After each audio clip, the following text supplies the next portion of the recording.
Hey, what's up, everybody? Welcome back. Dr. Jaws here, and tonight we are meeting a new kind of requiem shark, the Borneo Broadfin Shark, Lamiopsis tephrodes, or tephrodes. So we've actually covered a broadfin shark before. This is a really cool genus that is not really well known. They're actually kind of rare sharks. They remind me a little bit of river sharks, although they do live on the coast. Hey Howard, welcome back. Hope you had a good weekend and a good evening to you too. The weather is starting to warm up down here, so hopefully similar goings on is happening in Canada. I hope it's getting a little bit warmer. We just had some snow the other day, but it was like kind of like light and mushy, so nothing bad.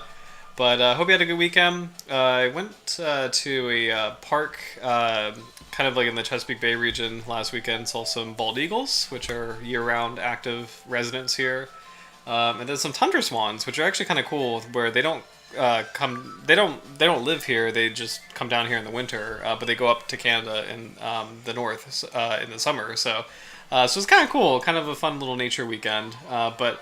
Too cold to dive, too cold to, I mean, unless you have a dry suit. So it's kind of fun to talk about a species tonight that lives in warmer waters and tropical waters, because I'm definitely looking forward personally to warm weather in the near future. But broadfin sharks are a pretty interesting group of sharks that are in the same family as bull sharks and sandbar sharks, river sharks, I think technically sharpness sharks. Yeah, sharpness sharks. So they're all in the same requiem shark family, but they just look a little bit different. And specifically, they have the rounded, broad, large pectoral fins, two dorsal fins that are relatively equal in size, or close to being equal in size. So this is similar to lemon sharks, actually, and then pretty large pelvic fins too. They're a coastal species.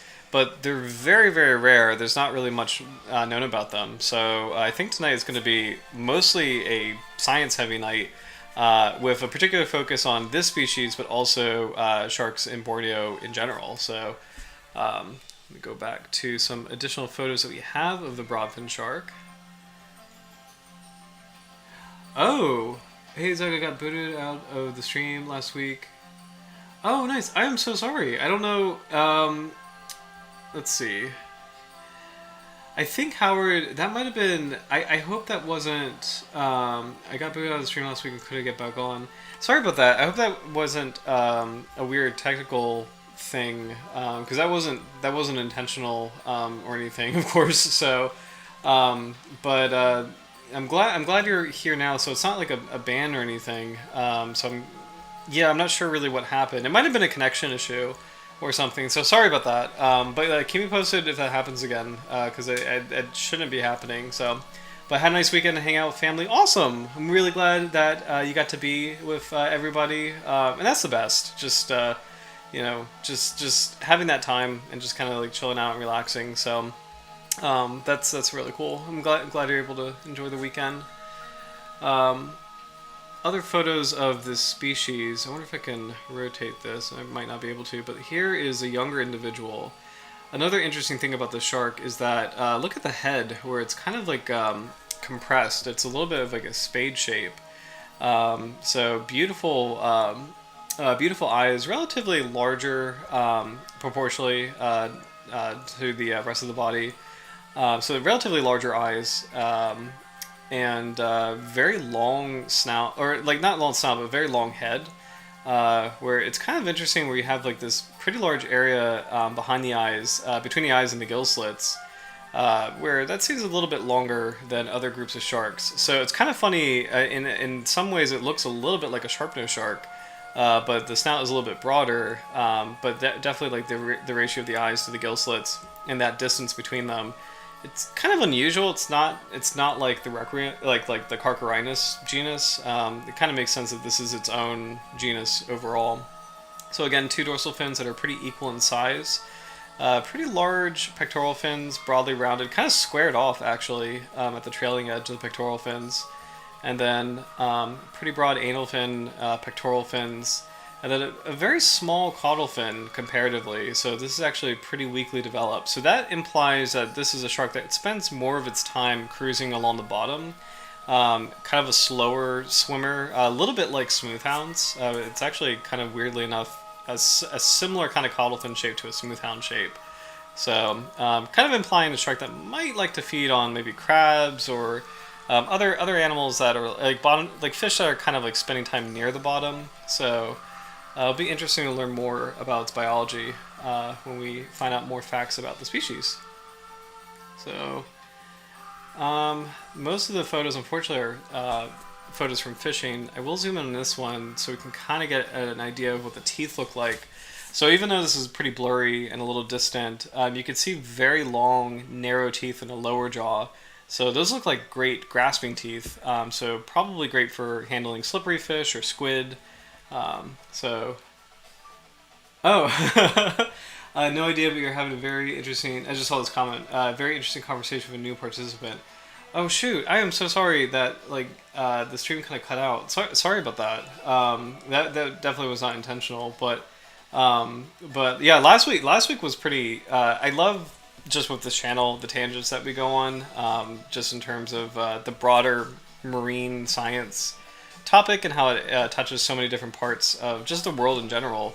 Yeah, I'm not really sure what would have happened last week, so sorry about that.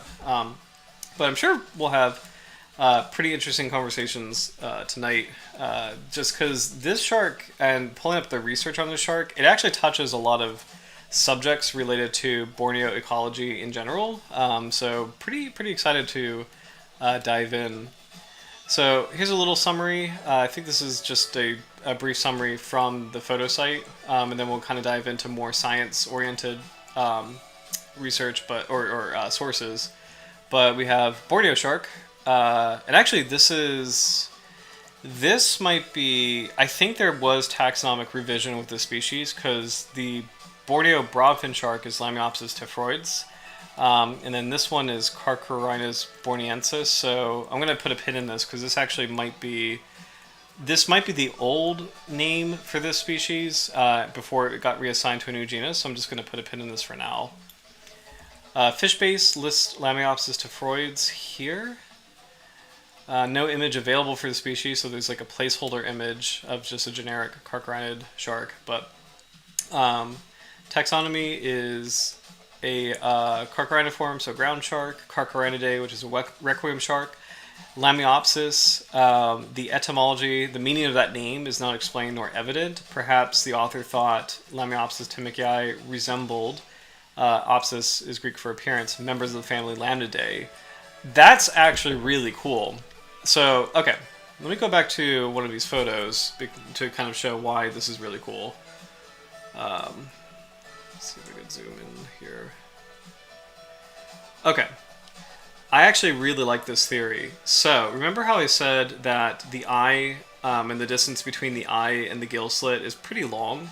That is actually really cool that the Latin name means resembling lamna or Lamidae. So Lamidae are the family of mackerel sharks, and mackerel sharks are known for having these like really big, boofy, long, conical snouts. So a good example is the sand tiger shark. Here's Taurus. All the mackerel sharks have that feature, but sand tiger shark is a good one. Yeah, that actually is an excellent example. So here we go.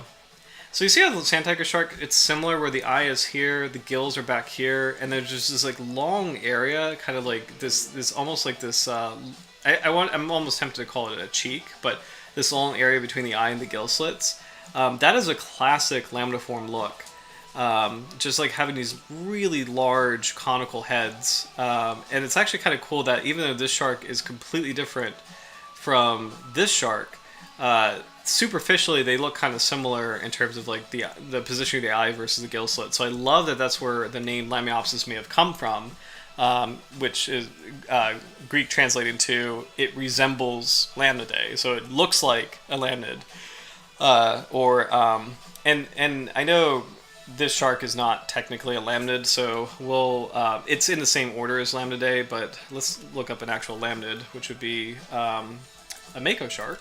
Cervus oxyrhynchus, which should be showing the same principle. So yeah, same thing, like different looking shark, but same idea. Where side view probably would be better.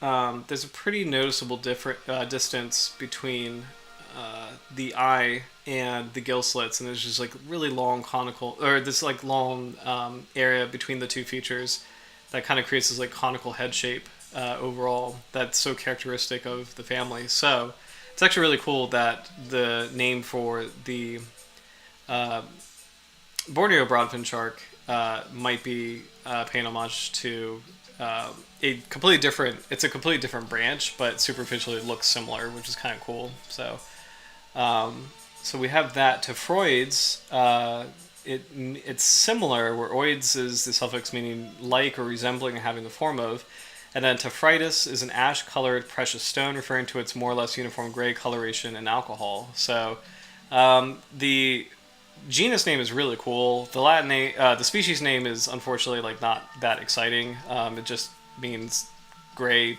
shark. And unfortunately, there's actually quite a few sharks that have a name just saying it's gray. So Carcharodontis plumbeus, the sandbar shark, the Latin name translates to leaden sharp-nosed shark. So leaden meaning it's gray coloration. It's like, okay. Hexantius griseus, I think griseus is a term for gray. So it's just like, it's kind of funny. Some Latin names are not that exciting, but lives in marine demersal. Demersal means near the bottom. Tropical waters. So distribution is Indo-Western Pacific from Borneo, Malaysia, Thailand, and Indonesia. Extent of occurrence possibly reaching off southern China and more widespread in the Indo-Malay archipelago, but validated records need to be obtained. Maximum size is about 140 centimeters, so 1.4 meters. So it's about like 4 feet, 3 to 4 feet. Maximum weight is about 13 kilos, or 13.5 kilos. So kind of like a mid-sized shark. So. Species distinguished by the following set of characters: moderately long snout, similarly sized dorsal fins when mouth is closed, the lips mostly concealing teeth. That's actually kind of interesting, except near the symphysis. Upper interior teeth broadly triangular and serrated. I wonder if we can get a view of the teeth somewhere. Yes, we can. Here we go. Let me pull this up. Can I zoom in? I never could zoom in on this website. Okay, here we go. So we do get a view of the teeth, and these are actually really great upper teeth. So almost they are triangular, almost like perfectly equidistantly triangular, but they are a little bit more pointed. So really good kind of slashing teeth, but they are kind of more narrow. So that's actually superficially similar to mako shark teeth. And then the lower teeth especially too, how they're very long and needle-like. So you can actually see, I wonder if I could... There we go. You can actually see how the two teeth work together in the upper and the lower jaw. The upper teeth are these like beautiful blades, just kind of like slashing back and forth, and then the lower teeth are like great teeth to grip prey. So it's a mid-sized shark, but it's a really formidable jaw set here. On the right, we have a photo of the Conroe-Nicholls, so the tooth-like scales covering the body, and they're pretty compact, it seems, just from this photograph. But really great jaw set on the species, pretty interesting. So, Howard, yes, you could definitely see a resemblance between this and a lamniform. Absolutely. So, which is so interesting, because Carcharodontiforms they broke off and they became this like really incredible order of sharks that is one of the most successful as far as like the amount of species and how they're able to outcompete lamniforms in some ways during the Cenozoic era. But it's kind of interesting to see a member of that order, the Carcharodontiforms, evolving in such a way where it's starting to look a little bit closer and closer to lamniforms. So interesting. So let's see. I won't read the details here. So lower anterior teeth long, narrow, erect with non-hastate cusps, which are either smooth or finely serrated. We won't read the details about just like the specific measurements here. Let's see. Demarcation of light and dark color surfaces. Waterline on the head is strong, extending from the lateral angle of snout to upper margin of eye. So just to kind of verify, very strong separation between the dorsal color, the gray color, and then the ventral color, the white color. But when you get further down the body, it starts to fade away. Let's see if that holds up in other photographs. Ventral view of the species, so pretty long snout, very large fins. Actually, that's really interesting. So that does hold up. So the head is darker in color than the trunk, than the rest of the body. It's pretty interesting. So there's a very sharp demarcation between the top of the head and the jaw, where the top of the head is pretty dark gray or charcoal, and then the jaw is white. But then as you travel further down the body, the gray and the white start to fade a little bit together. That could be preservation, or it could be the species' natural coloration, which is pretty interesting. Except for dark surface not visible in ventral view of head. Fins lack distinct black or white tips or markings. So, let's see. This is interesting. We might see this later, but there's an article from 2010, The Resurrection and Redescription of the Borneo Broadfin Shark, Lamiopsis tephrodes. So this could have been classified as a Carcharinus at one point, and then it was reassigned later down the road. So, yeah. Let's see. Checking on the conservation status of the species, we'll check out IUCN Red List, which I know we see this on every stream, but it is so incredible and such a comment to IUCN Red List, like such a endorsement of them in terms of they have almost every shark assessed, which is really incredible. They've done studies on almost every shark to have an idea of its conservation status. And it's a really good guidepost in terms of like helping us understand what do these species need.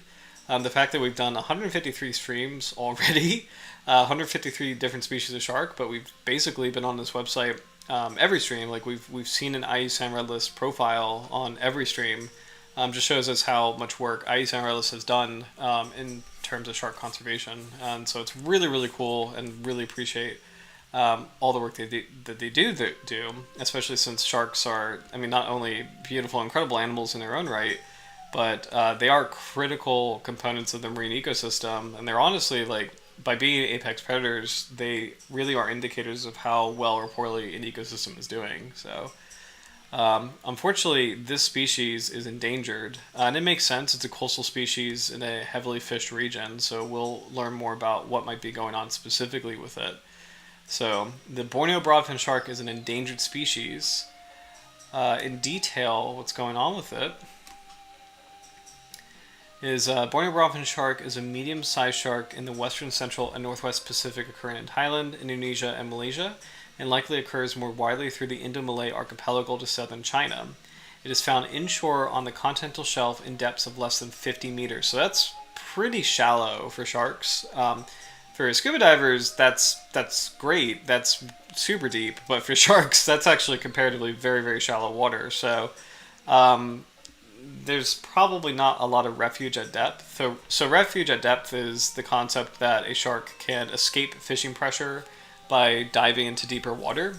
So a really great example, well, actually, this maybe not an ideal example, but an interesting example is there's a very big difference in hammerhead sharks, where the little ones, like the scalloped bonnethead, and that sounds like a weird species name, but that's a real species. The scalloped bonnethead, the small eye hammerhead, and the bonnethead shark, they stick to shallow water, and they can't escape fishing pressure, and it's part of why the first two are critically endangered. The second, the bonnethead shark is endangered. The larger hammerheads, they are fortunately able to escape to deeper water. So the great hammerhead, the smooth hammerhead, and the scalloped hammerhead, they're all able to dive into deeper water, but they spend so much time at the surface anyway and come to close anyway that they also are not doing well. The smooth hammerhead's doing fine, but the other two are not doing fine. So not a good example, but there are some sharks that can escape fishing pressure by diving into deeper waters. A lot of the deep water species that we have seen, including this year, the past few streams we've covered deep water species that are actually doing well because of the fact that they live in deep water. So it's a long-winded way of saying that if a shark is confined to shallow water, it's exposed to a lot of risks. Sometimes shallow water sharks are okay, like the bullhead sharks are okay, where they just hide under rocks and they escape a lot of trawling and dredging. But most sharks that are confined to shallow water and don't go deeper, they usually are in trouble. So it is found in inshore on the continental shelf in depths of less than 50 meters, associated with turbid estuarine waters. So these are really productive zones. Estuaries typically are extremely productive, where a lot of migratory fish spawn in estuaries, migrate up estuaries. So these are also typically areas that have a lot of fishing pressure on top of that. The species is caught in a variety of gears, including demersal trawls and gill nets, and the meat is retained for human consumption and the fins are traded. The species was recently resurrected, and hence there is little information on former and current catches. So that is extremely interesting. So recently resurrected means it used to be called something different, and I think we'll go back to this. I think this is where this account comes from. So the Borneo shark, Conroe-Nicholls borneensis, this was the old name of this species, and then it recently was resurrected and reassigned to a more accurate term, the Borneo Broadfin Shark, Lamiopsis tephrodes. So as far as like the old description, the Borneo shark is a species of requiem shark and part of the family Conroe-Nicholls. Extremely rare, it is only known from inshore waters around Muka in northwestern Borneo, although it may once have been more widely distributed. A small gray shark reaching 65 centimeters in length, the species is the only member of its genus with a row of enlarged pores above the corners of its mouth. It has a slender body with a long pointed snout and a low second dorsal fin placed posterior to anal fin origin. Almost nothing is known about the natural history of the Borneo shark. It is viviparous like other requiem sharks. The females bear litters of 6 pups, which are provisioned through gestation by placental connection. I actually wonder if this is an entirely different species now that I'm reading this, so we'll put a pin in that. But Lamiopsis is, again, a genus that was resurrected. It originally was described as Lamiopsis, and then that genus disappeared for a while, and it probably was classified as Conroe-Nicholls, and then recently we realized, nope, that's not correct. This is an entirely separate group of sharks, and that is also not good in the sense that it's a more unique, rare kind of shark, and that makes its numbers a lot less common, and probably doesn't help its conservation status overall. So this species was recently resurrected, and hence there's little information on former and current catches. Although landings data are not a direct measure of abundance, these can be used to infer population reduction where landings have decreased while fishing effort has remained stable or increased. Reconstructed catches of mainly Conroe-Nicholls in the Lazarynx and Gulf of Thailand, Indonesia and Malaysia, Peninsular and Sarawak, and China can be used to infer population reductions of 28 to 76% when these declines are scaled to the suspected 3-generation lengths of the Borneo Broadfin Shark, which is 20 years.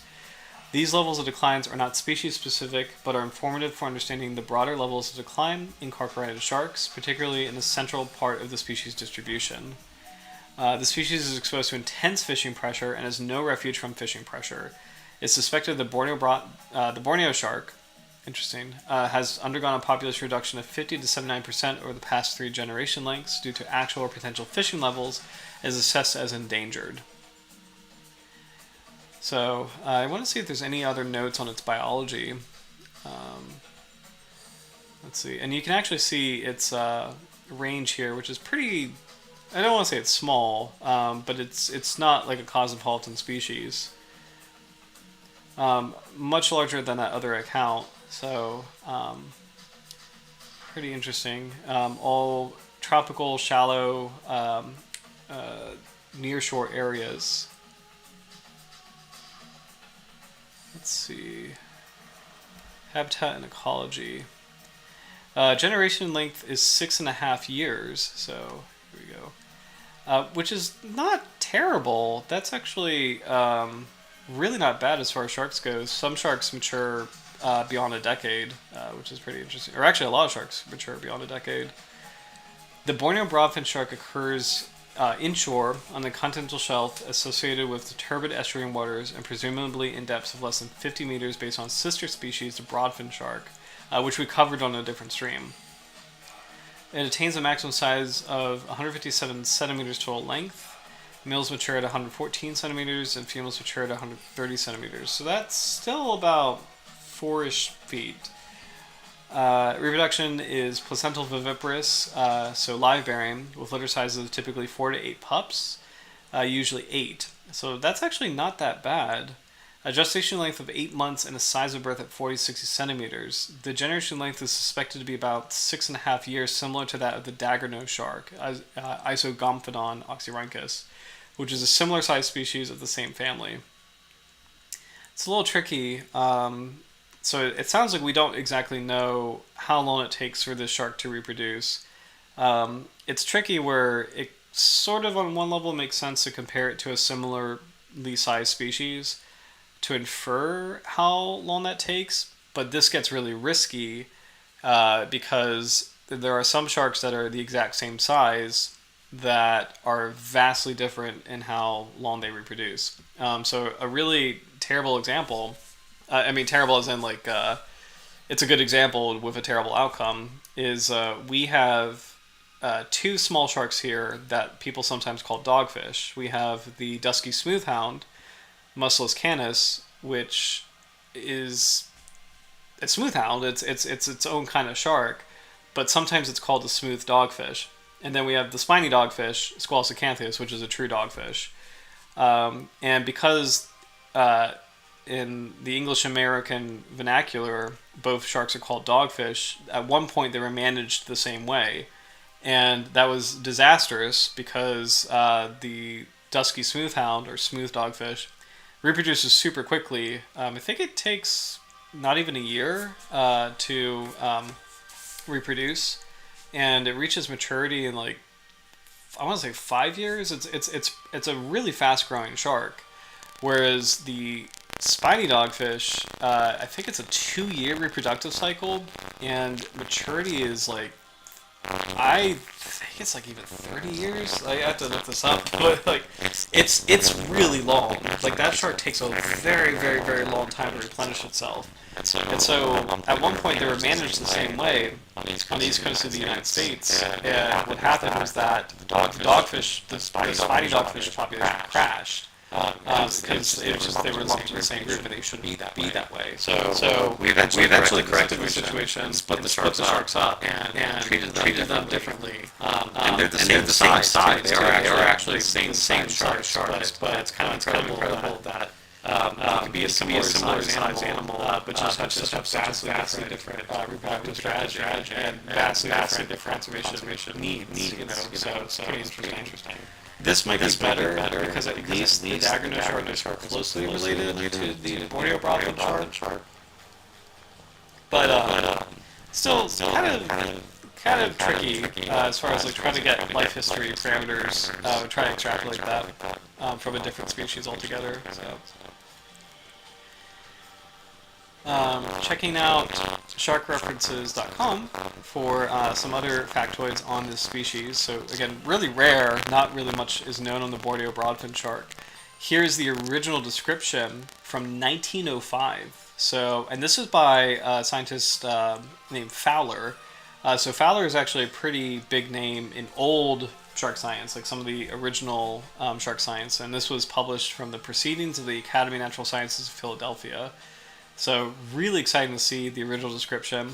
And you see a lot of the key characteristics. So the distance between the snout and the gills, pretty large, kind of a long snout, large dorsal fins, large pectoral fin with a pretty squared off edge, large pelvic fin, pretty large anal fin, and yet a slightly smaller, less developed caudal fin.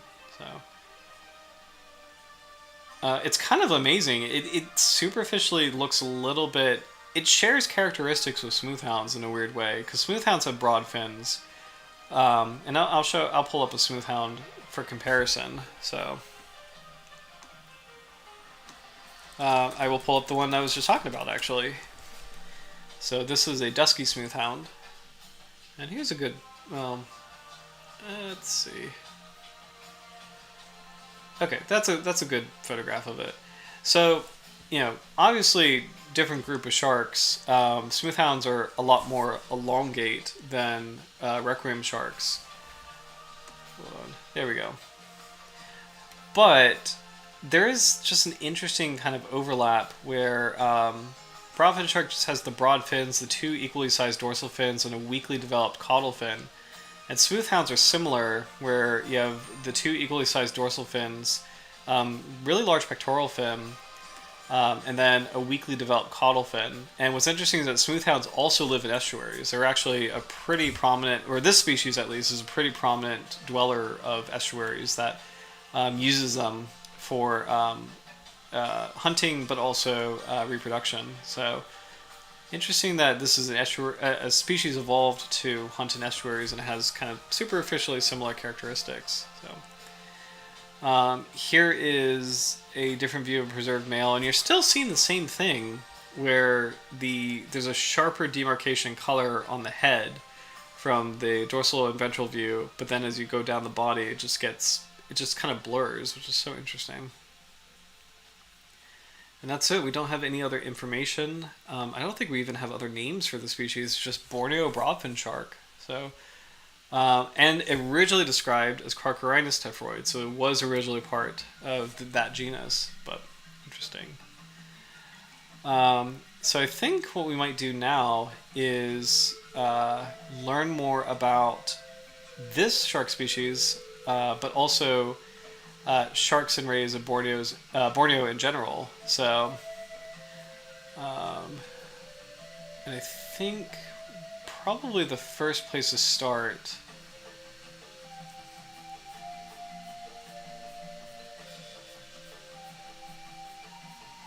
Hold on.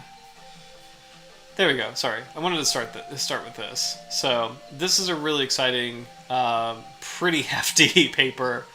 And we won't read the whole thing, of course, but description of new sharks and rays from Borneo, with this really beautiful cover illustrating these really gorgeous rays. This one almost looks like a cousin of Atlantic stingray, with this like really beautiful point at the snout.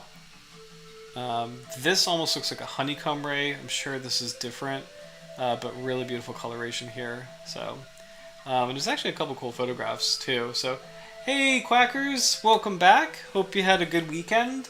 I was telling Howard at the top of the stream I did some hiking. So saw some bald eagles, a fox, and some tundra swans. So I was hiking in the upper part of the Chesapeake Bay region, just for fun. It was the first warm day in a while, so oops, there you go. Broadfin shark.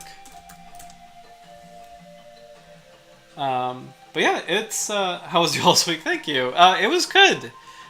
So did, what else did we do? Hiking, watching movies. I actually kind of randomly watched, I watched two old classics. I watched, Rocky, which is awesome. Like Rocky's a great movie. And, Ghostbusters, which is, I don't know why I was in this mood to watch classic movie, or like, not classic, but like modern classic movies, but yeah, just goofing off, having fun, and then just doing some hiking. So, I had a lone lab today. It was really fun, but I'm very sleepy now. If you don't mind me asking, Quackers, what kind of lab was it? Is it like chemistry, biology, and man,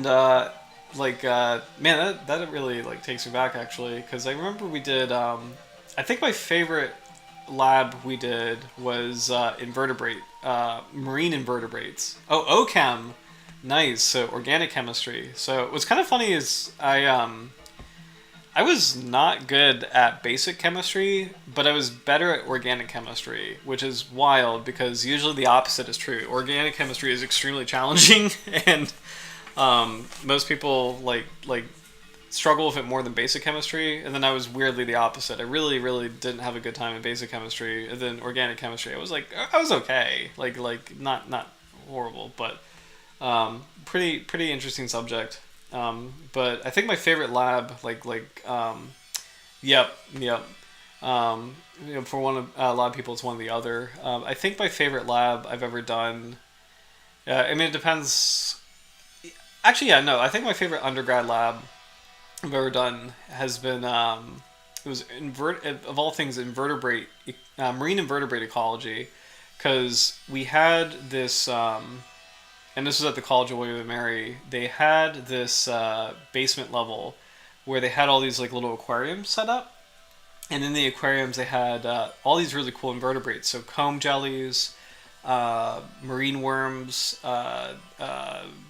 anemones, and then I think my favorite was a cleaner shrimp.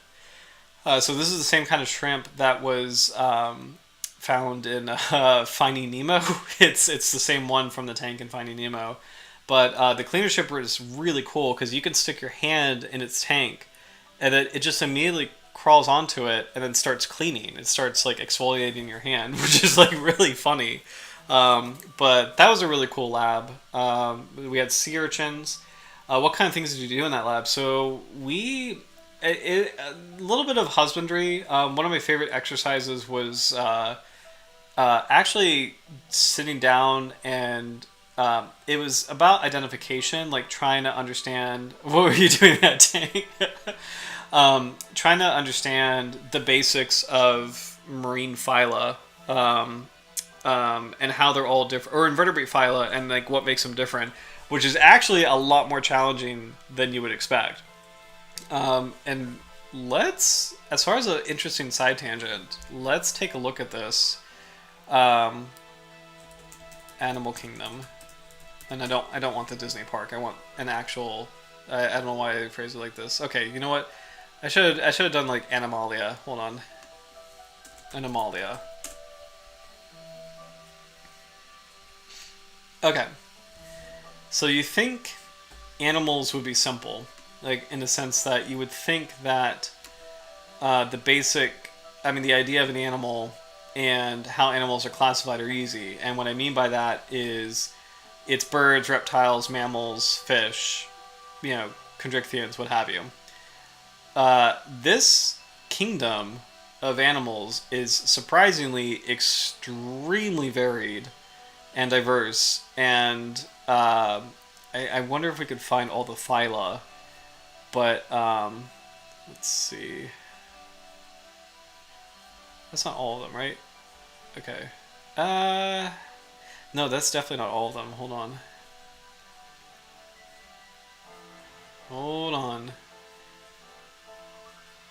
I really hope there's a list of phyla. Okay. So, okay, I can't find the entire list, but there is an incredibly, okay, because Wikipedia, unfortunately, is... Actually, let's see. Phyla in Animal Kingdom. Okay, so there's 30 to 35 phyla. So you know the basic classification of, there's kingdom, phyla, class, order, family, genus, species. And there's all these subcategories between that, but that's the basic breakdown of how all life is classified. The next step down from the kingdom of animals is the phyla, and chordates, which include us, whales, sharks, birds, reptiles, amphibians, fish, lampreys. That's only one phyla, and there's 29 to 34 other completely different phyla. They're so fundamentally different that they have to be classified in their own thing, and that's really astonishing. Oh, good. No, hold on. I just need a list of them. List of phyla. List of animal phyla. We'll take that. Okay. Hold on. Sortable table. Okay. All right. So, I mean, I guess I'll read this list, but this just kind of shows you. Yeah. Okay, this kind of shows you. Yeah, there we go. This kind of shows you just how diverse it is, like how they're broken down. So you have Acanthocephala, a Coelomorpha, Annelida. Thorny-headed. A lot of these are just worms, but the worms are so fundamentally different that you have to put them in different groups, which is so interesting. Like imagine that two worms are that different from each other, and it's like a bird and a alligator are more similar to each other fundamentally than two different phyla of worms. That's really wild to think about, but it comes down to like their basic body plan, their basic structure. Because like essentially, even though an alligator and a bird are, they look completely different, they have a similar body plan. They have bilateral symmetry. They have jaws. They have limbs. They have tails. They have hearts. They have these basic things in common. Whereas, other phyla can just have completely different fundamentals, and that's part of what makes them separate. So these are weird. These are just not really well known. Annelida, which are well known, segmented worms. So these are like earthworms and clamworms. Arthropoda, we all know, bugs, crabs. Brachiopoda, weird group of animals that looks a lot like a mollusk, but it isn't. It's a different thing. Bryozoa, that's another weird one, known as the moss animals. I just call them bryozoans. They're like these weird. They almost kind of look like coral, but they're not. Arrowworms, Categnatha, Chordata, chordates. So these, it's like the vertebrates, Cnidaria, which are the jellyfish and anemones. Ctenophores, which are comb jellies. There's two different kinds of jellyfish, like the classic ones, like cnidarians, and then the comb jellies. So it's really incredible how many phyla there are. Just like Echinodermata, which are sea urchins and starfish. Acorn worms, Hemichordata, just completely different. Chinorhyncha mud dragons, like that's like it's just so incredible, like how diverse it is. So, I just realized that I don't know if you saw that there's a not safe for work group of animals that I won't say out loud, but that's the only name that they have. I'm gonna catch up on Quacker's comments. So. This is a topic I love thinking about, especially with science communication. I think it's difficult because we're trying to make sense of a kingdom that already has established rules, but we don't know them. We have to figure out by playing the game. Thus far, classification has been kind of like, yes, you have fish vibes, and then expanded to different physical characteristics, and then into genetic code, but we still don't know nature's rules. That's a really great point. And it's I love that we continue to get closer and closer and closer. And I'm going to start this Quackers because that's a really excellent explanation. I love that we get closer and closer and closer with the combination of phenotype and genotype analysis. So seeing physically obvious differences, like an alligator and a bird are completely different, and you could say, okay, these two things don't belong together, they're different. But then also getting down on that genetic level of like, well, how different are they? What are the major changes that, or the mapping, like the genetic mapping that makes them so different? So. I forget how we got here, but because I love this topic. Oh, labs and identifying phyla of vertebrates. That's what it was. So favorite lab. So okay, getting back to sharks. Sorry about that. Love the tangent. So and that one I totally led. So resurrection and redescription of the broadfin Borneo shark. So I do want to read this. Here we go. So, this is by William T. White, Peter R. Last, Gavin J.P. Naylor, and Mark Harris. So, pretty big names in the shark world. The genus Lamiopsis was previously considered to be monotypic, represented by a single species, Lamiopsis temnicii. Recent molecular analyses from across the range of this genus has shown that two species should be recognized, one in the Indian Ocean, centered around India, and another in the western Central Pacific, centered around Borneo. Lamiopsis tephrodes was described from Borneo and is resurrected from being a junior synonym of Lamiopsis temnicii to a valid species. So originally, we named two different broadfin sharks, combined them into one species, and realized no, they actually are two different species. And this actually ties into what you were saying, Quackers, as far as just that delicate game of trying to figure out how closely related are these, how distantly related are these, like how do we know what a species is a species. So a redescription of Lamiopsis tephroides based largely on recently collected materials provided. The species differs from Lamiopsis temicii in dentition, some morphological characters, and possibly size. It also exhibits substantial DNA sequence divergence in a mitochondrial marker ND2. Electrotype is also here designated for Lamiopsis temicii. The conservation of these species needs to be reassessed, with both species likely to fall in one of the highly threatened IUCN list categories. Love this, such an exciting game. 100%. With sharks, I mean, we talked about before, but there's actually quite a few fantastic examples of this where we found species hiding in plain sight that were recently separated. In my lifetime, we've got, let's see, spiny dogfish. I'm going to type this out as I say this. Spiny dogfish. Be right back. See you soon, Howard. Spiny dogfish versus Pacific spiny dogfish. These are two species that were recently separated because of genetics. We realized that they're not the same. Scalped hammerhead versus Carolina hammerhead. This is probably the most difficult shark to identify, actually. Like, honestly, Carolina hammerhead might be the most infuriatingly difficult shark to identify in the world. It could actually take that prize. And the reason being is that it looks exactly like a scalped hammerhead, but there's a difference in the number of vertebrae, which is impossible to tell in life. I think there have been some people I think there have been some observations that there's like subtle differences in coloration or shape. You can kind of see it, but I mean, scalped hammerheads are already so difficult to tell apart from smooth hammerheads, and those are very different species. A cryptic species like the Carolina hammerhead, it's like, oh my gosh, that's so difficult.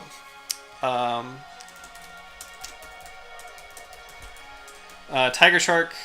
Redescribed into its own family.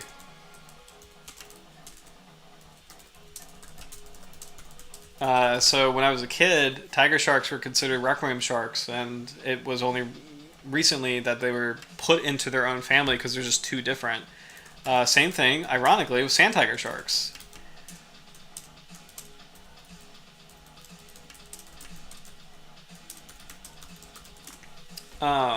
So I'm trying to think if there's anyone else like those. What I just typed, those are the four biggest examples in my lifetime that have happened in my lifetime of species kind of like being discovered, like reclassified, reorganized, being reassessed. Usually because of genetics. Actually, almost I think exclusively because of genetics.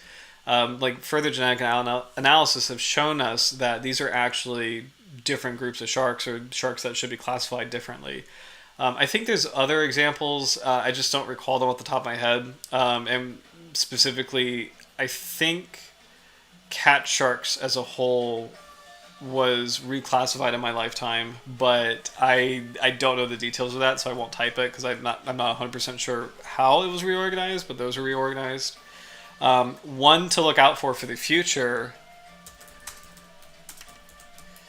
More. I'm just gonna type it like this. More bull sharks. Oh wait, what happened? This is really weird. More bull sharks. Okay, that was really weird. I typed all caps, and then I don't know if you guys can see this. So right underneath Quacker's comment, I see this weird unknown under my name, which is weird, and then I see more bull sharks under my name. So I don't know, that was really weird. Anyway, when I was a young warthog, I was very confused with my local SeaWorld's tiger shark. Looks so weird. She's a sand tiger. Oh, yeah. Oh my gosh, that's really a shame. And really sadly enough, like not on my end. Okay, so that might be just on my end. Thank you for confirming. That might be on my end, but sadly enough, that's not the first time an aquarium has messed up with a shark name. The worst one I've seen, and I won't name the aquarium, but the worst one I've seen has been a little bullhead shark, like a horn shark, being called a bull shark. So it's like they have bull shark, and it's like a little horn shark, and they talk about how this shark goes into fresh water. It's like no. This is way beyond wrong. So I wrote to the aquarium politely and asked them, please change this because this is not correct. That is not a bull shark. That is a kind of bullhead shark, but it's probably better just to call it a horn shark because yeah. So it's kind of sad because aquariums should be on top of the game. SeaWorld didn't just mess up. I was just like, oh yes, tiger. Oh, I see. Must be a tiger shark. I see. Well, actually, oh my god, that's crazy fast. But actually, that's like that is a good example of how we have to be careful of like English names where when you have similarities, and this ties back to like the whole dogfish fiasco that the United States had. If you have the same English name for the same kind of shark, it gets really confusing and you can cause undue confusion. So there's a really oh gosh there's it's Carcharodontis. There's a Latin name example. It's Carcharodontis amblyrincus and Carcharodontis amblyrincoides. Those are too similar, and that's just a disaster. Whoever kind of named those two, like that those are too similar. I'm trying to think of a good English name that kind of messes things up. But sand tiger and tiger is common. I've talked about sand shark before. That's not a real shark. It's just like a catch-all term that lops a bunch of species that are not related together. And that's a really bad one. That's really common, unfortunately. I don't know if it's just the United States or if it's like the West in general, maybe North America in general. But in the United States, we definitely call a lot of sharks sand sharks, and we shouldn't. It's pretty bad. I'm trying to think what else. I can't think of any other examples now. But anyway. I think I kind of got off on a tangent with the synonyms here. So, okay. So we actually read the abstract. So the conservation of these species needs to be reassessed, with both species likely to fall in one of the highly threatened ice categories. So, we'll read bits and pieces of the article. I think there should be some photographs of the sharks. I'm excited to learn more. So, oh, but as we were talking, I realized that he thought the zebra shark... Oh, wait, hold on. To that point, the last time I went to SeaWorld, I talked to a little 7-year-old boy at the shark tank, and he said the whale shark was his favorite. But as we were talking, I realized that he thought the zebra shark in the tank was a whale shark. I had a very fun educational carnival about whale sharks after that. Oh, that's very sweet. And also, what's really cool is he's close-ish-er, where like it's the same order, so it's getting there. But I appreciate you being you gently guiding him to what a real whale shark is, Quackers. Thank you, because it is extremely important. So zebra sharks and whale sharks, same order, which is good, but very different species and very different life histories. So yeah. Oh, and that's cool. You recognize the patterns being similar. Yes. So patterns similar, but also I think they also have the ridges. Let's see. Rhynchodon typus. Stegosoma. Yeah. No. Stego. Yeah. Wait. Oh. Tigrinia. Wait a minute. I thought it was Stegosoma fasciatum. Hold on. Fasciatum. It is fasciatum. I'm not sure where that's coming from. Anyway, okay, yeah, they do have the ridges. So this is actually really cool. So zebra shark, very different. It's the same order, but very different life history where it sits on the bottom. But it's really cool where it has spots. It has the mouth in front of the snout, like all erectolobiforms, and it has these beautiful ridges on the back. And similarly to the whale shark, different animal. Like, this one is pelagic and swims in the open water column, but spots ridges. It's kind of cool. Really cool to see that they're two totally different sharks, but they belong to the same order, and there's a shared characteristic of these really strong ridges on the back, and then the spots in the body. So it's really cool.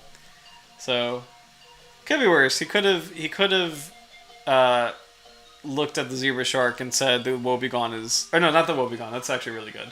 The goblin shark is my favorite. So he looked mind blown trying to wrap his head around how big a whale shark is. Oh, this is really sweet. I really love that. That's so cool. Let's see. Where was I on? Oh, here we go. Okay. So, some fun science history for the Borneo Broadfin Shark. The genus Lamiopsis was proposed by Gill in 1862 for Carcharias timnicki in 1839, which was described from several specimens from Pondicherry in India. Prior to the 1970s, this genus was often synonymized with Carcharinus, but was considered valid by Campagno. And Campagno is a world authority on shark classification and just sharks in general. And Garrick in 1982. The genus Lamiopsis shares many of the key characteristics of the genus Glyphis. So this is interesting. Glyphis is the river sharks. And I think we actually have footage of Glyphis on YouTube, so let's see. It's actually really cool to compare the two. Let's see.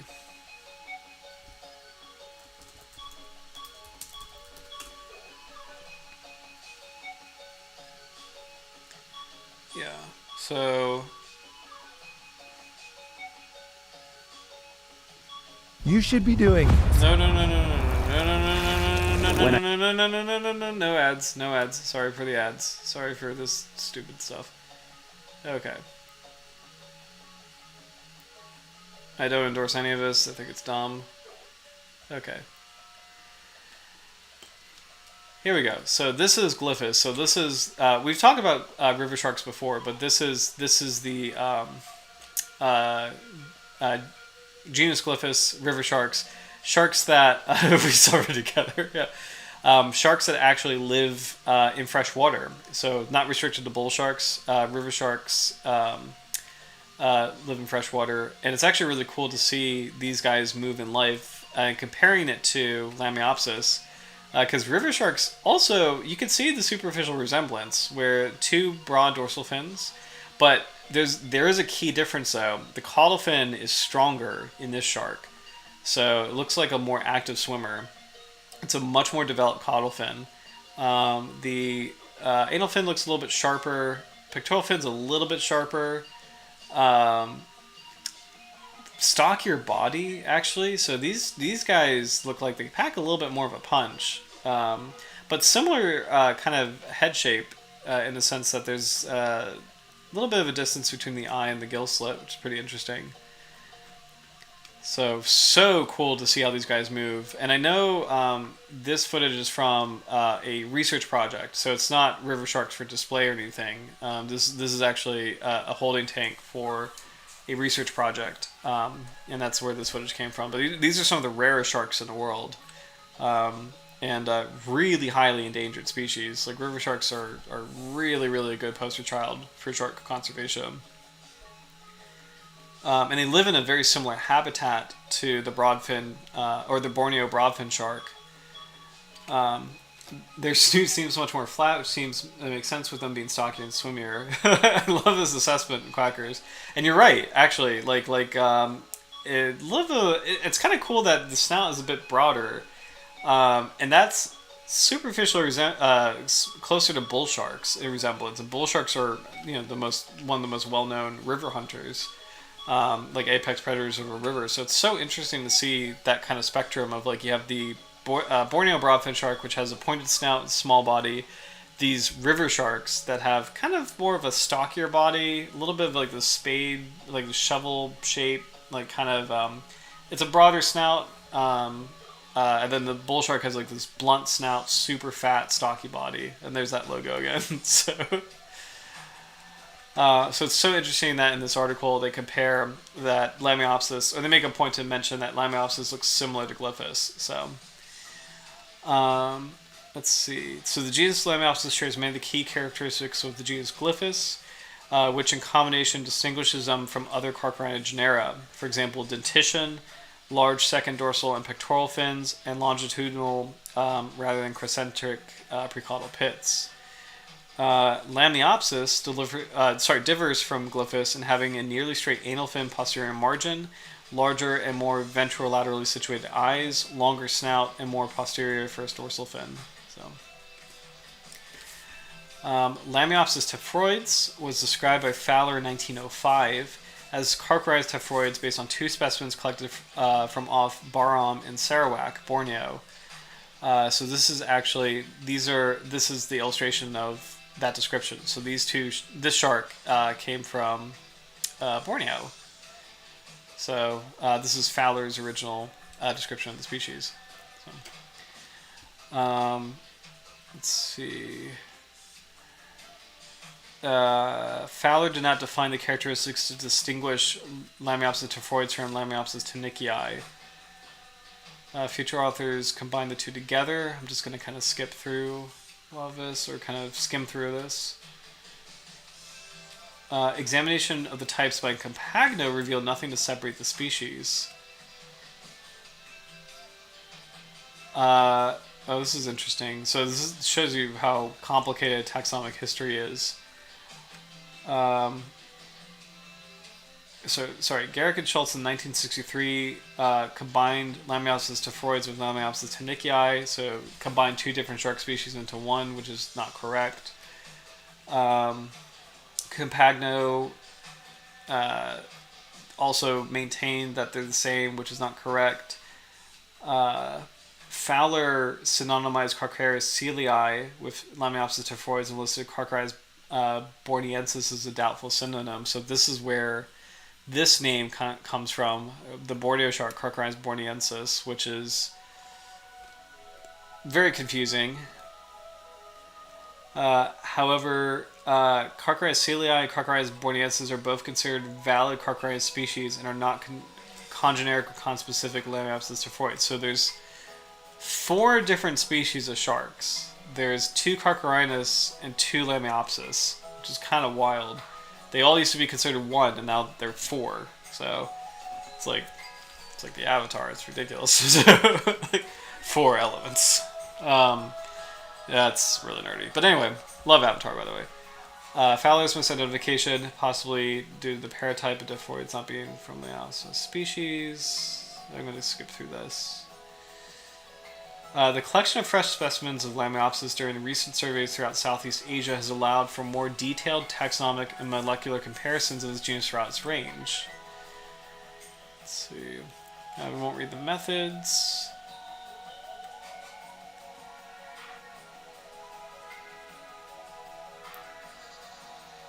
And we won't read the super details of this, but we can see the photographs. And what's interesting is this is actually... we've seen this photograph before because we talked about how the head is so sharply demarcated from the belly, as far as like the dark gray dorsal side of the head and then the white ventral side. Let's see. I like this photograph. So very nice view of this specimen, kind of showing very clearly what distinguishes this shark. So they said that the dorsal fin is further back on the body. The anal fin has kind of a broader margin, like a kind of a straight margin. They didn't say this, but again, I think that caudal fin is so small, like so poorly developed, that I think that's something to note as far as the species goes. And then the eyes being large, and then the snout being pretty long. So. Let's see. We don't need to go into this. I mean, this is a good preview of. Oh dear. This is actually really good. So I will say, this table depicts the proportional dimensions as percentages of total length and ranges for 11 species specimens of Lamiopsis tephrodes. The specimens are arranged in order of increasing size from left to right. So these numbers on the top, each of these is an individual shark. And then these numbers on the left, these are the measurements of different parts of the shark. So it's like the distance from the eye to the pectoral fin, the distance between the two dorsal fins. So what's kind of funny, totally unrelated, I watched Phantom Thread over the weekend, which is, I don't know if you're familiar with Daniel Day-Lewis. He's a fantastic, phenomenal, probably the greatest actor, very arguably the greatest actor of our time. And I was been watching a lot of his movies, and Phantom Thread was on my list. But it's about him being a, I guess you would say a tailor, like a fashion designer, and he has to take all these measurements. So it's kind of funny seeing like shark measurements right off of that movie. But anyway, like these do matter very significantly though, and it's a lot of detail, and it just kind of shows you how much goes into identifying the species and how even the tiniest little nuances matter. But it's so interesting to see where they're comparing these individual sharks, and it's important to like get this information to kind of help justify why a species might be, why an individual shark might be entirely new species or might belong to a already established species. Really great photographs of the jaw. So we saw this earlier, but now we can zoom in, which is great. So hold on, here we go. So nice view of the broader upper teeth. Pretty large on all sides of the jaw, actually. So really consistent for the most part. Concentrated of the largest teeth at the front, but for the most part, that's actually a pretty hefty dentition. It's not really a strong change in size from front to rear. The lower jaw is a little bit different, where very prominent teeth in the front, and then quite a more significant change to smaller teeth towards the rear. Great view of what these teeth look like. So beautiful dentition. Very pearly upper teeth, which they look like a little bit more rounded too. Like they're sharp blades, but the tips look a tiny bit more rounded, and then the lower teeth definitely rounded teeth. So great for grasping. This is an interesting detail that we don't really get to see often in sharks. So, and this is tricky. It's often talked about as far as a way to identify sharks, but it's kind of a tricky characteristic to find. So this is the precaudal pit. So this is right before the caudal fin, and it's a feature that many sharks have. Like great whites have this, where they have a like a crescent shape pit right before their caudal fin. Oh yes, Howard, absolutely. So love this comment. Nice dentition similar to mako shark. 100% agree. Where mako sharks similarly have these larger upper teeth, but these very narrow lower teeth. So it's so interesting to kind of see. Yeah, another actually example of how the genus name Lamiopsis means similar to Lamnidae. This is a great example. I was very focused on like the head shape, right? How it's similar to Lamnidae, but when you look at the teeth, that's actually a really good point, Howard, as far as like comparing it to mako sharks, where this is also similar to Lamnidae. So mako shark is in the family Lamnidae, and the Borneo Broadfin Shark has just quite similar teeth to the mako shark in terms of like how they look. So pretty interesting. Let's see. The precaudal pit, it's a feature often talked about in shark identification, but it's so subtle and it's so hard to see in the field that it's kind of tricky to use. It's similar to the interdorsal ridge, where if you were with a shark in life, that sometimes is hard to see and hard to kind of use for identification. If you were a fisheries researcher who is like fishing a shark and measuring it, it's a lot easier to identify whether the shark has a precaudal pit or whether the shark has an interdorsal ridge or not. But yeah, anyway, it's a feature that I know a lot of shark scientists use a lot, or use often, or a lot of publications mention a lot. And I'm glad that this photograph zooms in on what it looks like. But you can even see in the photograph it's so subtle that it's not a surprise why it's not mentioned often. So, detailed view of the claspers of an adult male. So, and then just like the different parts of the claspers there. Detailed of the Conroe-Nicholls. So we already actually saw this photograph too. Coloration. I'm actually pretty curious about what this is going to be. So here we go. When fresh, dorsal surface of head, trunk, and tail slate gray, graduating to white ventrally on midlateral surface. Demarcation of light and dark surfaces, also known as a waterline, on the head is strong, extending along the lateral angle of the snout anteriorly to the level of nostrils, then extending disproportionately towards the upper margin of the eye. I'm just going to kind of skip through this. A narrow dark area extending around the ventral margin of the eye, not visible ventrally. Waterline irregular, jagged along abdomen to origin of the pelvic fin. Waterline directed posterior dorsally above pelvic fin base. Diffuse extending along the tail mid-laterally. Pale area continuing into base of caudal fin. So this is actually really cool. It's kind of confirming that the head of this animal is pretty strongly demarcated in color, and then the trunk is not. And I don't know why that would be that case, actually. And I would love to hear any guesses in the chat. Like, why would a shark have such a strong dark coloration around the head, and then less of a real sharp distinction towards the tail? It's kind of weird. I don't know what the purpose of that would serve. That's actually pretty interesting. So, and I don't know if there is an obvious purpose. It could be just that might be just how the sharks look, or the shark looks, but it could be just a weird feature, like a genetic mutation that, okay, so there are some, okay, I have to back up a little bit. So in evolution, as animals change throughout time, or species change throughout time, many changes, or most changes, if not all changes, or not all, but like most changes are, actually, hold on. I have to be careful how I phrase this.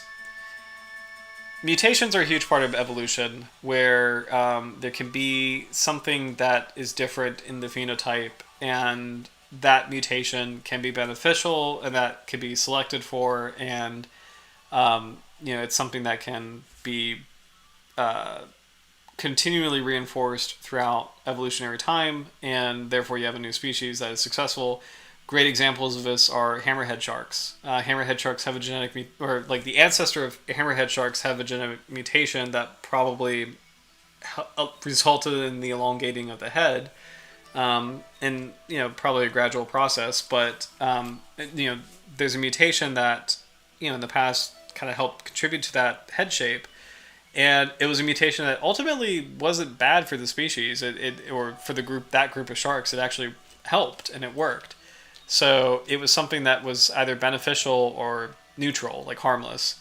So that was a really weird, long-winded way of saying this coloration here might just be part of the species' evolutionary history and a genetic mutation that doesn't hurt the species, but doesn't help the species. It's just there. Maybe. I don't know.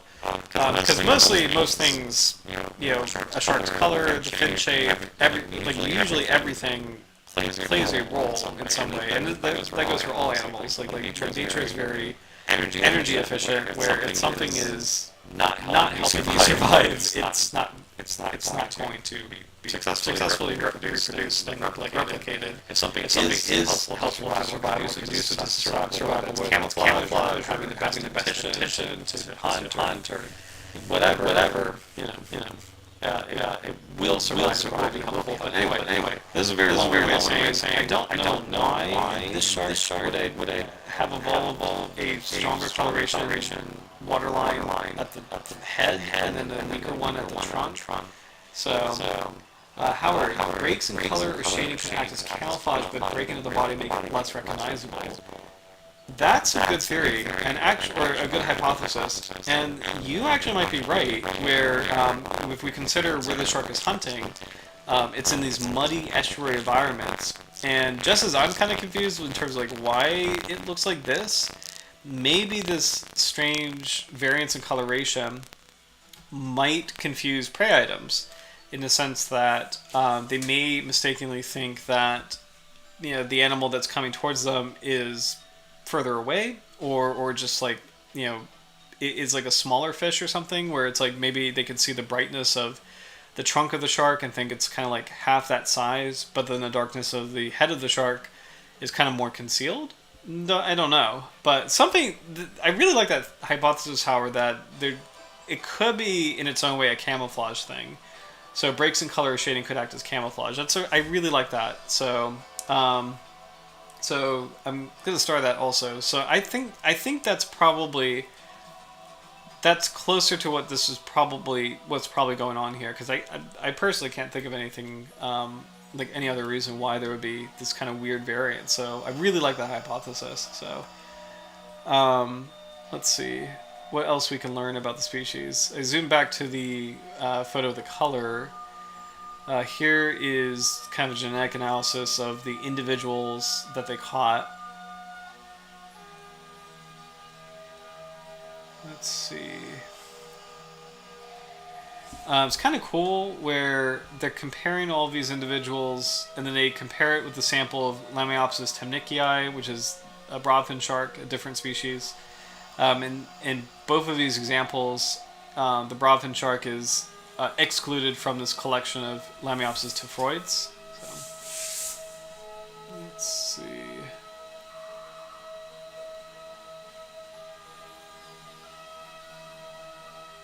Okay. So, distribution discussion. This is going to be kind of a little bit more interesting. Specimens examined in the study were mostly collected from off Borneo, with 3 of the 4 jaws examined from Penang, Malaysia, and 1 from, I think that's Phuket. I could be saying it in a different way, but I want to, from Thailand. The 2 Indonesian specimens collected from Jakarta were from fishers operating off southern Kalimantan and should not be considered as from Java. The extent of occurrence of the species is poorly defined. Possibly also occurs off southern China and more widespread in the Indo-Malay archipelago, but validated records need to be obtained. Let's see. Although the holotype of Lamiopsis tephroides was not examined, there is no doubt the specimen described and illustrated by Fowler belongs to the genus Lamiopsis. So they successfully concluded that this is not a Carcharinus. This is its own thing. Which I appreciate, that's correct. As previously mentioned, the smaller paratype described by Fowler is referable to Carcharinus species and not Lamiopsis tephroides. I think we've seen this picture before from an old stream, but here is the other broadfin shark, Lamiopsis temnicii. Let's see, it looks like they examined this very dried, emaciated individual here. Preserved individual here. Here's the jaw set. Oh, this is interesting. So this is the jaw set of the other one, the other Lamiopsis, and you can actually immediately see a big difference in the teeth. So I'll have to zoom up, or scroll back up, but look at this. So this is Lamiopsis temnicii, the broadfin shark, the one that we talked about. I want to say it was last year that we covered that species. But look at the teeth. The upper teeth are a little bit more pyramidal in shape. They have kind of like a broader base, and then they come to a nice point, but it's a little bit finer looking. And then even the lower teeth, these are much finer looking too. They're just a lot more narrow. So that's that jaw set. When we go back up to the Borneo broadfin shark, it's a little bit more formidable. Look how strong those teeth are. A bit stronger. They don't have a broader base or a rounded base. They actually almost look like completely straight triangles. They almost look like that. They almost look like kind of white shark teeth or mako shark teeth. Like I can see like a little bit of a curve here, but for the most part, these are significantly broader teeth, and the lower teeth actually look a bit longer too. Like the lower teeth in both sharks look similar, but the upper teeth look very different. So the Borneo Broadfin Shark kind of looks like it can handle bigger prey items because it has broader teeth. Whereas the classic broadfin shark, this species, definitely narrower, squatter little teeth with finer points. It's pretty interesting. Very clear difference between the two. So, whoops.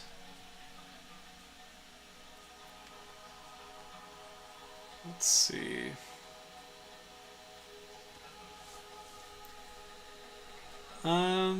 Let's see. I won't read all of this out loud, just kind of skimming through.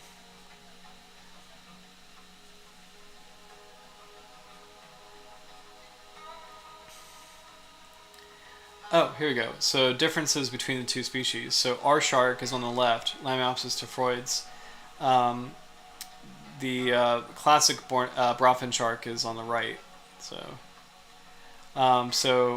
the Borneo Broadfin shark has triangular teeth, upper teeth, whereas the classic one has cordiform teeth, tapering just below the basal edge. In our shark, both margins of the upper teeth are symmetrical. Let's see.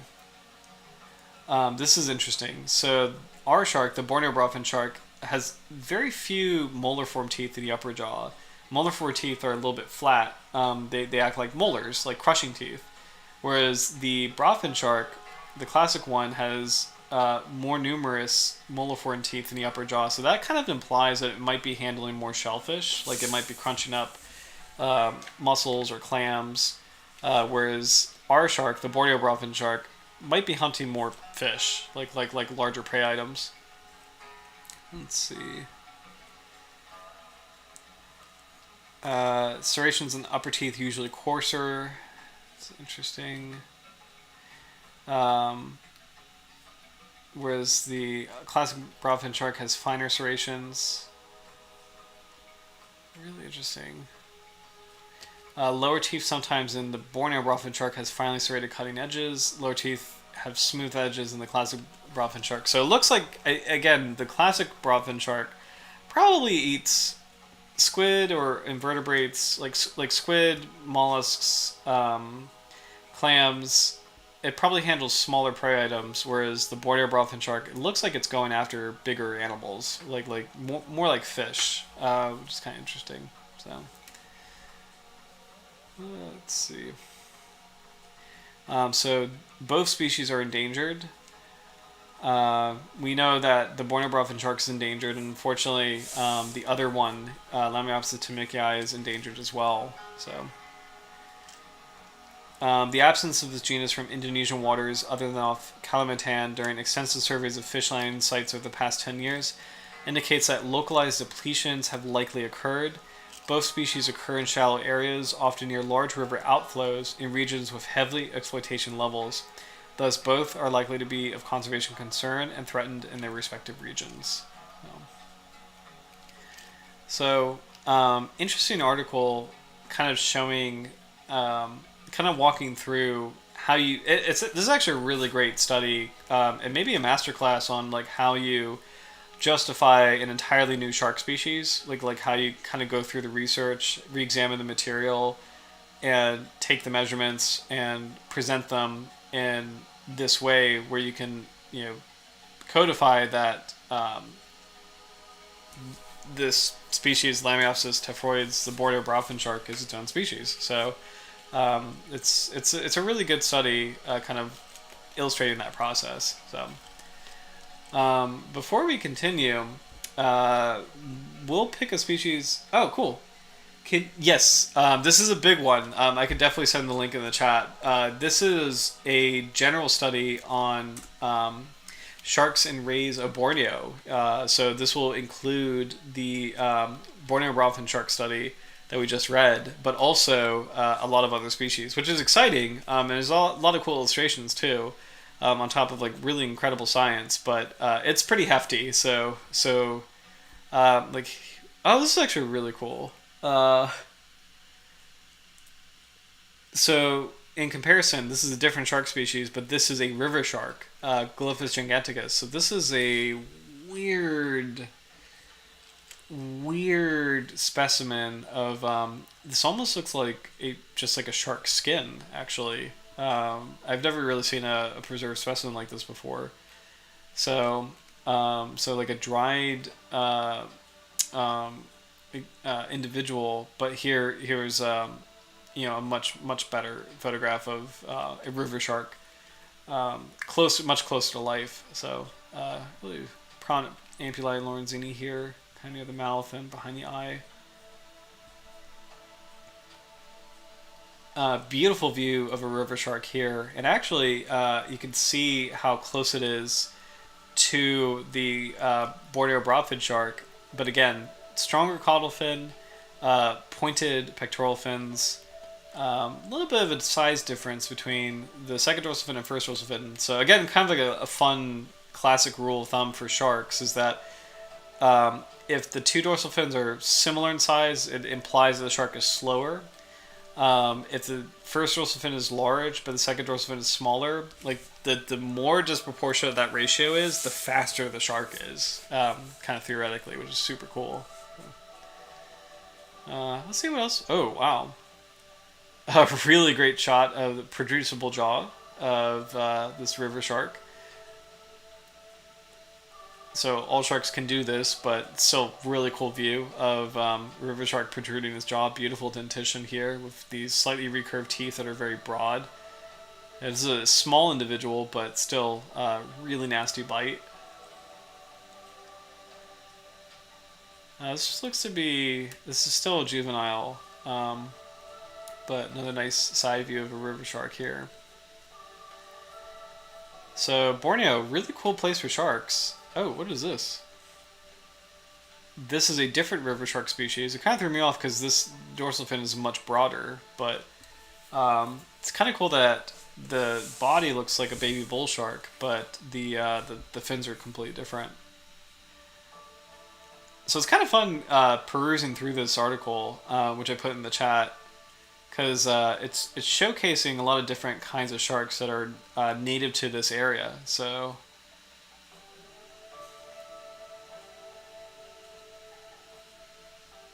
let's see.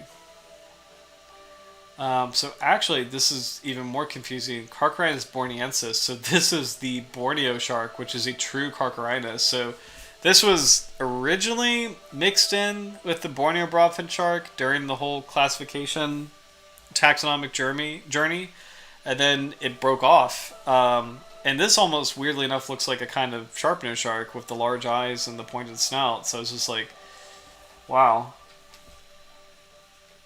Takes a while. This is a really poorly preserved specimen here.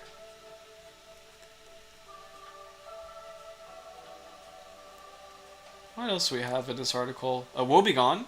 So, not sure which one this is. I think the Japanese woebegone, I'm assuming. The scientific name is Orectolobus japonicus. Oh.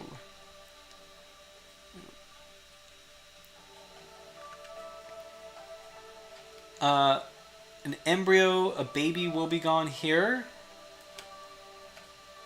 So very, very small. Looks like this study is comparing woebegone species. So, kind of perusing through this because I think it's interesting. Oh, beautiful, beautiful photograph of woebegone in life. So I think it's interesting, before we continue with some science, I do think it's interesting to kind of showcase other sharks in Borneo, just to kind of get an idea of the Borneo Broadfin Shark's world and kind of who it's sharing the ocean with. It's pretty interesting. So, more woebegone photos. Really cool sharks, these beautiful ambush predators. We might have seen this study before, actually. What else do we have? Oh, I think that's the end of that article. So, awesome. So it's 10:30. I think this one might be worth checking out. I'm going to type back in Lamiopsis.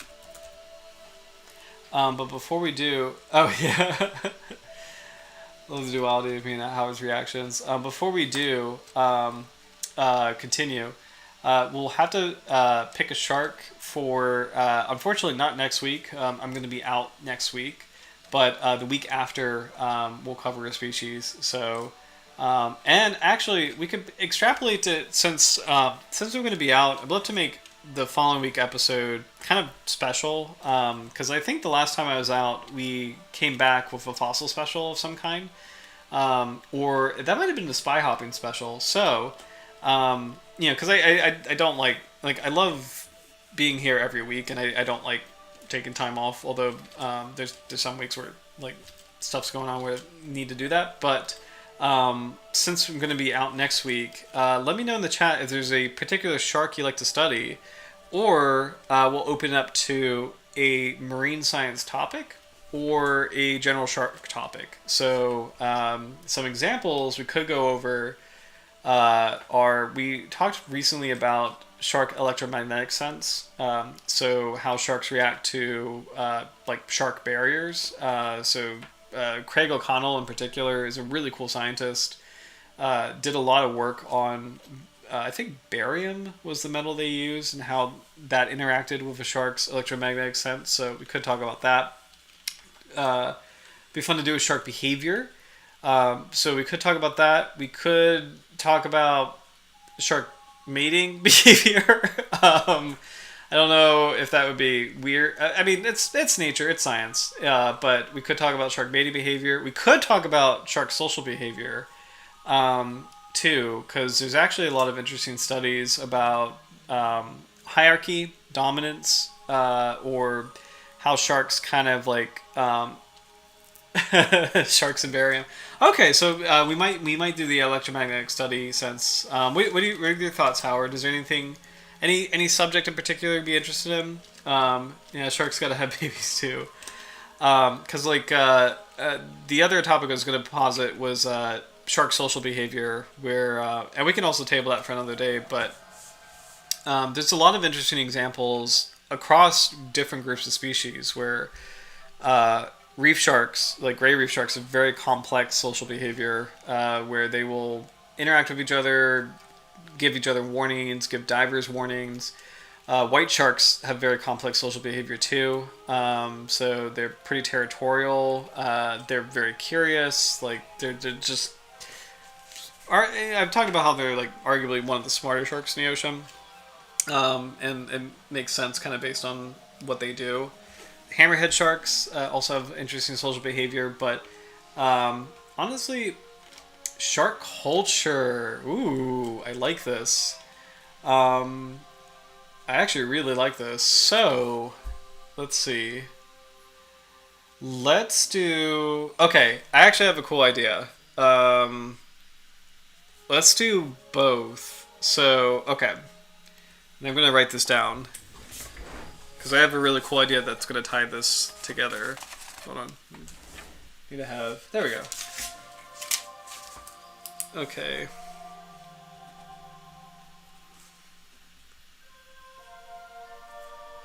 Shark culture, past and present. Okay. So this might be a cool series. I don't think we'll be able to cover it in one episode, but American shark culture. Past and present.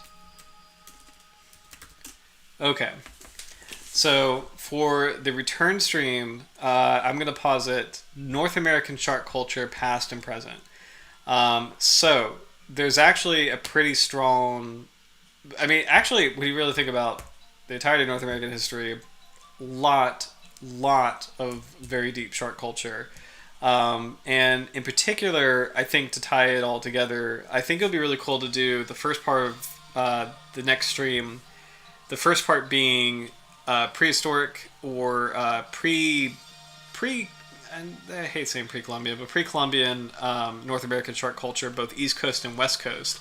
West Coast, I would say, is more famous than East Coast as far as there's like shark traditions on the West Coast, like totems, ceremonial dress, headgear. But East Coast also has shark tradition and shark culture. Megalodon teeth have been used in burials, theorized to have been used in rituals, and there's a whole trade network pre-Columbian of shark teeth. So I think it would be really cool to find more information on those topics. So I think the first part of that stream, I'd love to do the past with that aspect of shark culture, and then fast forward to the present. We can talk about the shark studies with barium. Because Craig O'Connell, the scientist who did a lot of those shark studies with how sharks and their electromagnetic sense interface, he's very, how do I say this? We talked about how I don't think there's a shark Steve Irwin now. Like, there's not somebody who... love this. Pre and post Jaws movie culture. This kind of like works with that. It actually, so this might have to be a two-parter actually. So let's do this, and also welcome back, Tim. So maybe we'll do this like as a double feature. So the first part will be pre-Jaws culture. So that will be here. Let's do this, and that's actually a good benchmark. Pre-Jaws, post-Jaws. Okay, so I actually love this idea. So this is a really good idea. Okay, so this is what we'll do. So next stream, so it's not next week, but the week after. Next stream, we'll do pre-Jaws culture, which includes tribal culture, but also that's going to include some interesting things like basking shark. This is really sad, but basking shark harpoon fishing was an industry in North America. Or just kind of like the weird perceptions, like there have been like, I think in the 50s, people, like kids, were encouraged to ride bull sharks in Florida. And I'm not joking. This was like bull sharks were so numerous and so big, and people just didn't know sharks well. That they're... I'm trying to remember where I read that from, but there was a whole thing of like children riding bull sharks, being like, "Oh yeah, they're harmless if you get on the back of them." And it's like, what is going on? So that's the pre-Jaws episode, and then post-Jaws, of course, we would talk about the impact of Jaws and how negative it was. It's weird. It was immediately extremely negative, inspiring trophy hunting, a lot of fear in sharks. And then in a weird way, it Shagreen, yes, oh my gosh, the material made out of dermal denticles. So that's a deep cut. but Jaws, weirdly enough, it created this horse basket shark.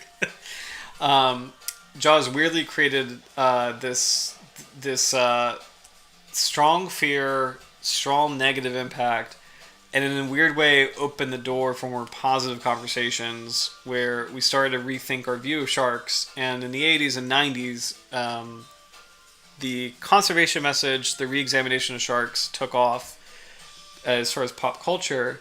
And then finally, concluding with Craig O'Connell's research with the shark safe barriers. I think his magnetic studies has been on shark safe barriers, but basically like a harmless way to help keep beaches safe while kind of blocking sharks from entering swimming or surfing or wading beaches, while also not harming the sharks, deterring them. So the studies have been really cool, and I actually personally would like to check up on how they've been going. Because he had some very promising experiments in Florida with bull sharks in the mid-10s. And then I don't know really where it went from there. So, hey, Samarth, welcome back. Good to see you again. I don't know really where the research went after that because I think the next step was going to be testing it on white sharks. And I know I'm kind of spoiling some of the topics. There's so many topics we could talk about as far as shark culture and shark history. But I he had successful tests with bull sharks, and then I think the next step was white sharks. But the challenge was they're two very different species, and how they respond to the same metal might be different. So, which is pretty interesting to think about. So, lots to talk about. So, we'll do a two-parter episode for what is that going to be? That's going to be in March. So, and I'm Irish, so the entire month is St. Patty's Day, but March 9th and March 16th. So March 9th and March 16th will be the North American Shark Culture Special. So love this idea. And thank you all for co-creating it. This is going to be really cool. So I really, really like what we'll talk about for the next few streams. So, but lots of new and old friends. Love this. Yeah, no, it's been really cool where I think the last I'm trying to think the last time we talked about like when we started the stream, but like hey Smarth, what's up? When we talked about this the start of the stream, I think we were like half of the number of subscribers we have now, which is super cool. And also, thank you, Tim. Appreciate it.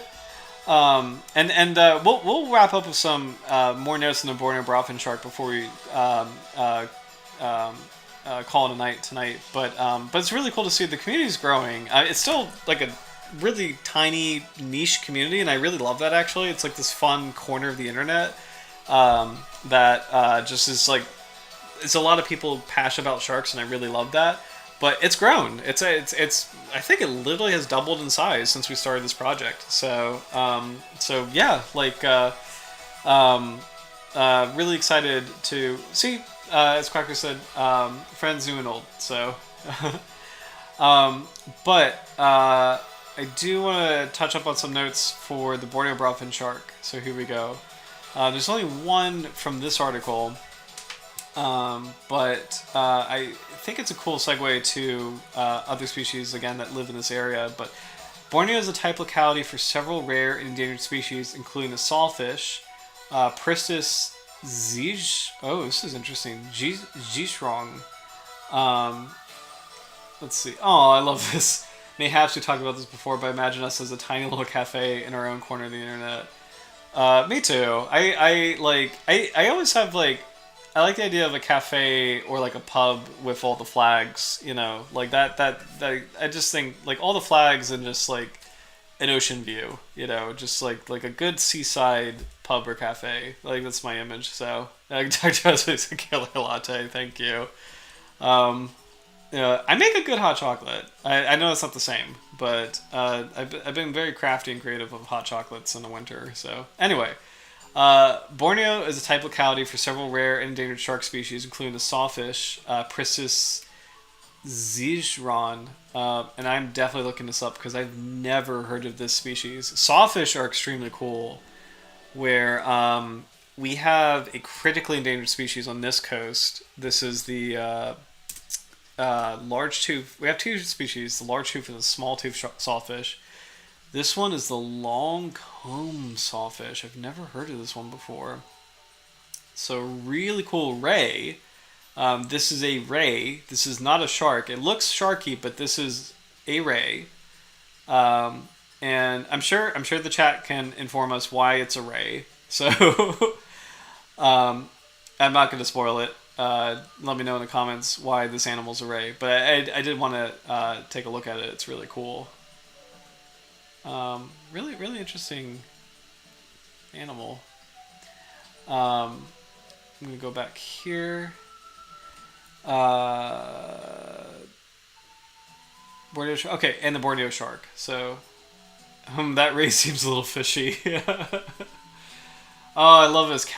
I love this, Howard. Cafe Tiburon, so Spanish for shark. I think tiburon is also Portuguese for shark. Like where those fish aggregating devices float around attracting sharks. Oh, I love these comments. This is so cool. That ray seems a little fishy. Yep, so it is a ray. I wonder if there's... So in these dorsal views, you could see clearly why this is a ray. And actually, let's see. I don't know if we have time to compare a saw shark versus a saw fish, but this is a saw fish. Oh, that's, let's see. Oh, I like this photograph. This is a different species, but I'm going to give it a couple more minutes if anybody want to guess or state why this is a ray and not a shark. You know, it has what looks like very sharky features, but it is truly a ray.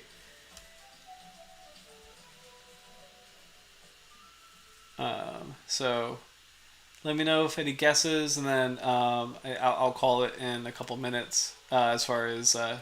Because I love that trivia question. It's kind of like a fun...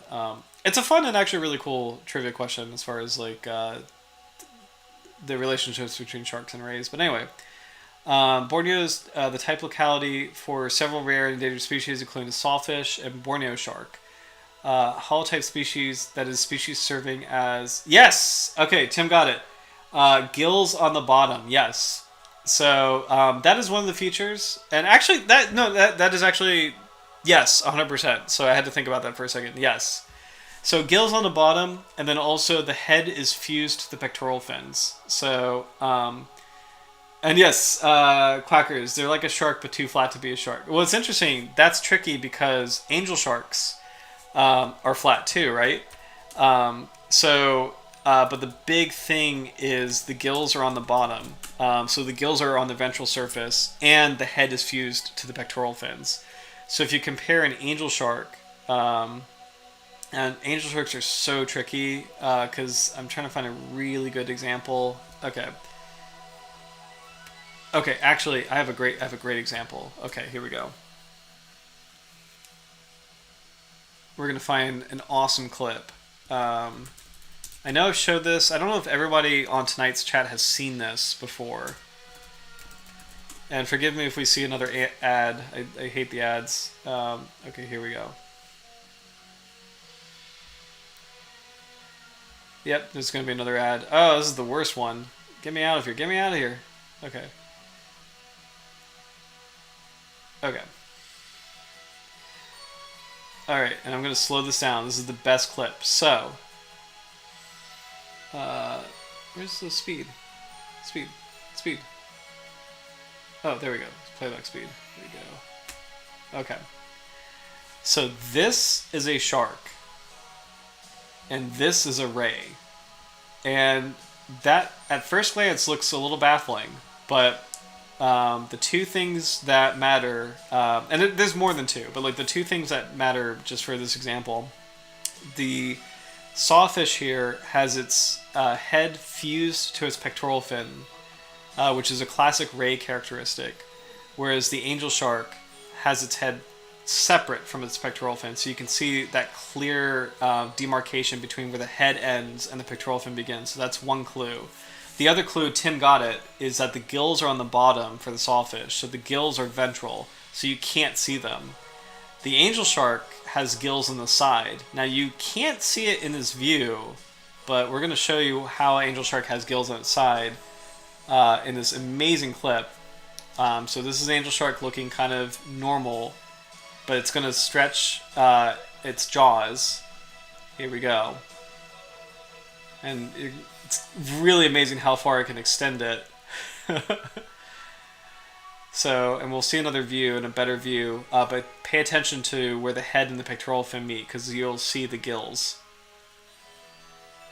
So as the angel shark stretches its jaws, protrudes them, you can see the gills on the side of the head. See how they're on the side of the head? Just like a white shark or a bull shark. It's the same thing. So this is a shark. It's a very weird looking shark. It's like flat and, superficially resembles a ray in so many ways, but this is what makes it a shark. It's the gills are on the side of the head, and the pectoral fin and the head are separate. So, amazing clip of an angel shark yawning and stretching. It also shows just how flexible sharks are. where I mean, this is amazing footage. Actually, it's so cool. It shows how flexible sharks all are in the sense that I keep saying it, but I just think it's such a cool point. Sharks don't have a skull. Their jaws are not connected to their head, so they can protrude their jaws. They can launch them forward, and that's how you can get these incredible moments, like the angel shark yawning. And it's so cool. It looks like this fearsome beast, so it goes back to being a squat little shark. So, yeah. Angel sharks are no joke, by the way. They're very feisty, and they're just as ferocious as any other kind of species. So, but yeah, it's so cool to see that, and to kind of like, it's a great example of like what makes it different from a ray, like this ray here. So,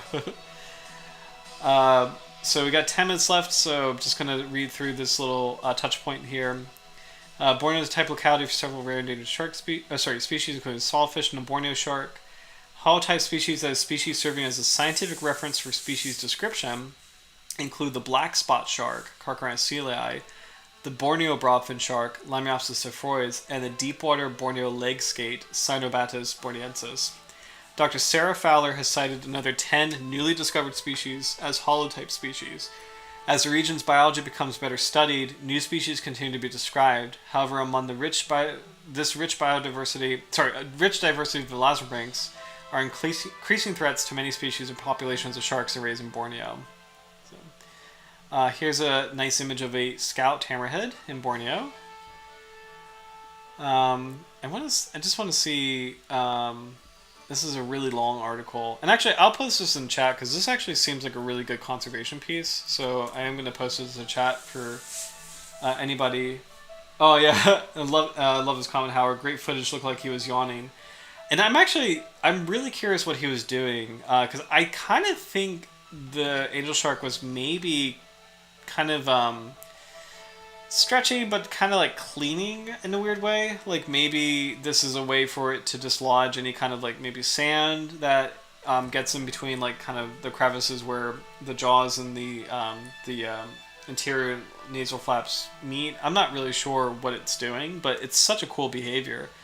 Some sharks actually, or I guess all sharks technically do this. They will I forget the name of this process, but they will actually invert their stomachs. So it's really weird, but some sharks will actually open their mouth, exert their stomach through their mouth to kind of rinse it out in the water and then retract it into their body.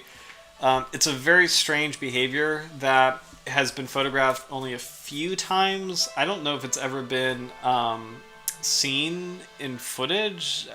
I'm not really sure, and I have to get back on what that process is called. But yeah, sharks are their flexibility is pretty astonishing, and like the degree to which they can become flexible is just like incredible. Tim, are angel sharks ambush predators? Yes, they are.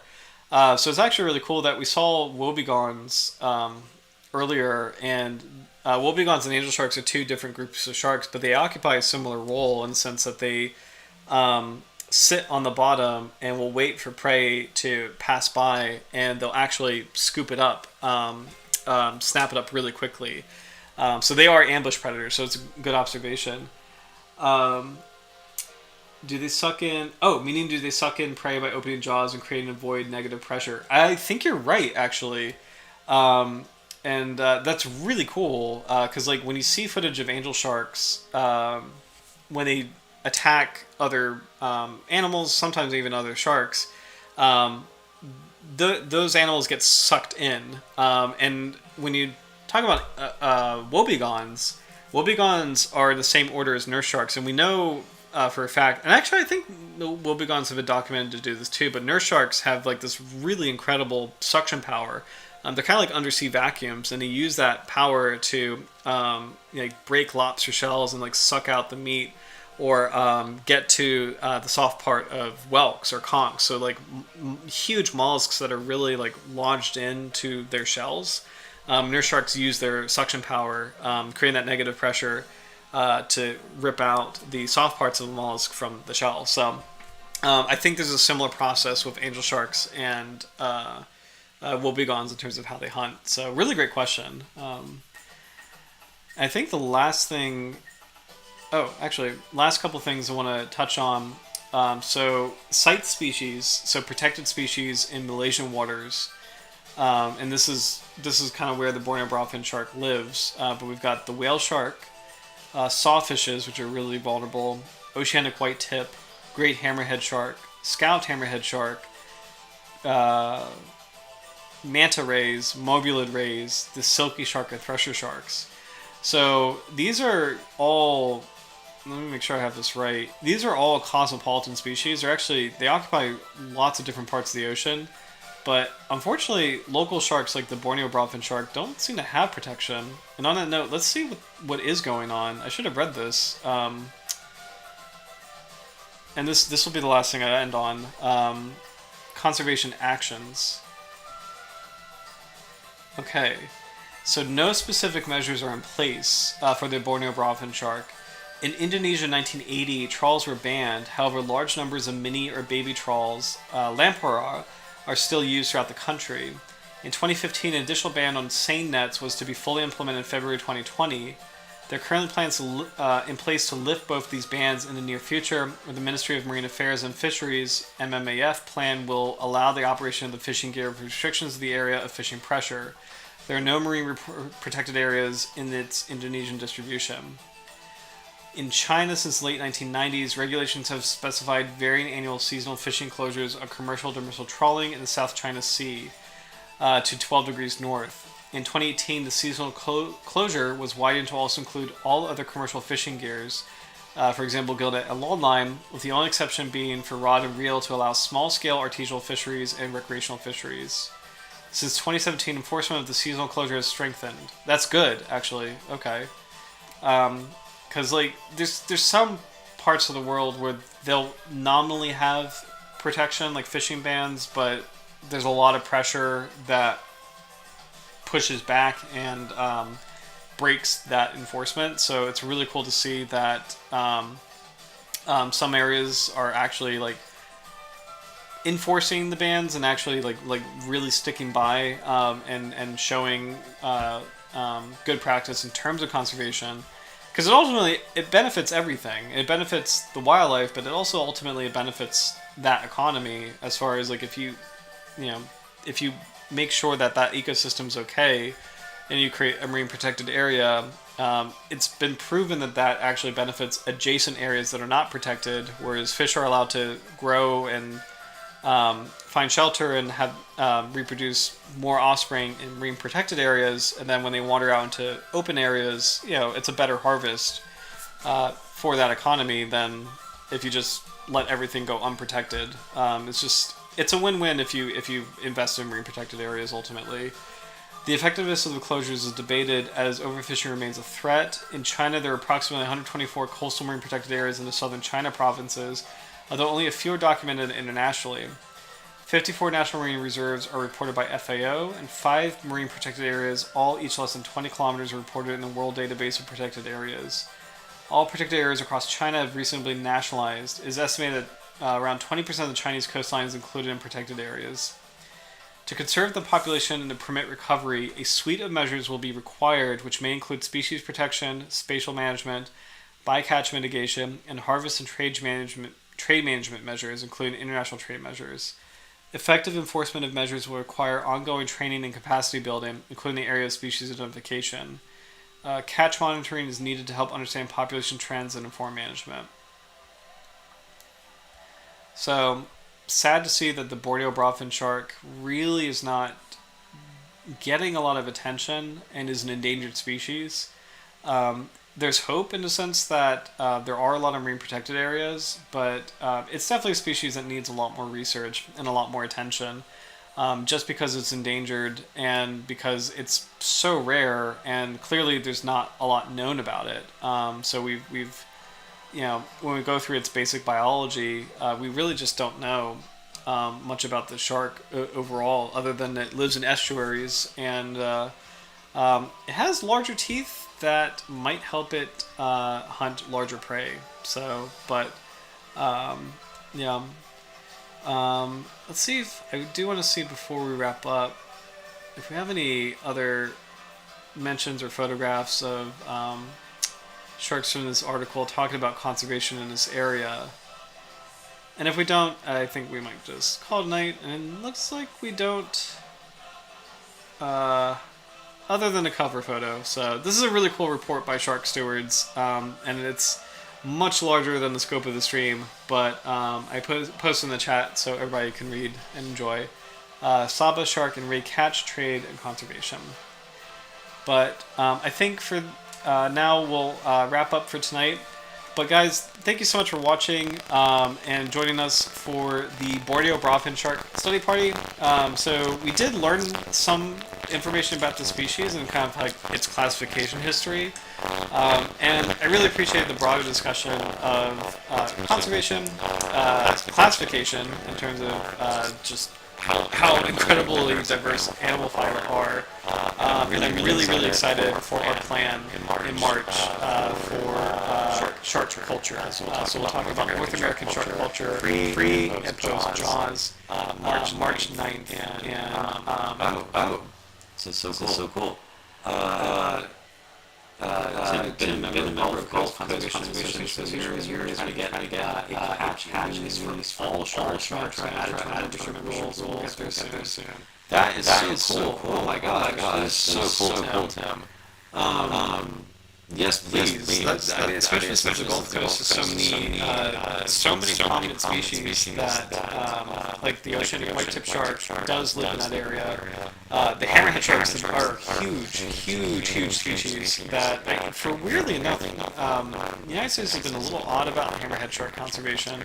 So that group in particular, scalloped hammerheads, great hammerheads, smooth hammerheads, bonnetheads, would really benefit from that mantra, and I love that for the Gulf Coast Conservation Association. Thank you for sharing, because I fully endorse that. That is so cool and really needed. I think mako sharks too. Sometimes mako sharks get mixed views in the United States, and I don't know why, because those are also really endangered species.